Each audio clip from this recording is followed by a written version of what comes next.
નમસ્કાર દર્શક મિત્રો, હું છું રૂપલ લુણીચિયા. સંપૂર્ણ ન્યૂઝમાં આપનું સ્વાગત છે. બનાસકાંઠાના અંબાજીમાં પોલીસે એક યુવક સામે કાર્યવાહી કરી છે. યુવકે સોશિયલ મીડિયા પર પોલીસની ગરિમાને ઠેસ પહોંચાડતી વિવાદિત પોસ્ટ કરી હતી. આ પોસ્ટમાં યુવક તલવાર સાથે અને પોલીસ કર્મીઓ ઘૂંટણીએ પડી હાથ જોડીને બેઠેલા દર્શાવવામાં આવ્યા હતા. દાદા તાલુકાના ધાબાવાળી વાવના વિક્રમ ખરાડી નામના યુવકે આ પોસ્ટ ઇન્સ્ટાગ્રામ પર મૂકી હતી. પોસ્ટમાં પોલીસ વાહનો પણ દેખાઈ રહ્યા છે. આ પ્રકારની પોસ્ટથી જિલ્લામાં ચકચાર મચી ગઈ હતી અને પોલીસની છબીને નુકસાન થયું હતું. અંબાજી પોલીસના ઇન્સ્ટાગ્રામ પર આ પોસ્ટની જાણ થતા તાત્કાલિક કાર્યવાહી કરવામાં આવી હતી.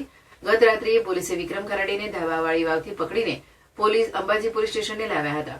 પોલીસ સ્ટેશનમાં યુવકનો એક વધુ વિડીયો બનાવવામાં આવ્યો હતો.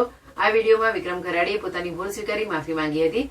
તેણે નિવેદન આપ્યું હતું કે ભવિષ્યમાં આવા કોઈ વિવાદિત વિડીયો બનાવશે નહીં અને અગાઉની પોસ્ટ ખોટી હતી. અંબાજી પોલીસે જણાવ્યું કે વિવાદિત પોસ્ટ અંગે માહિતી મળ્યા બાદ યુવકને પકડીને લાવવામાં આવ્યો હતો.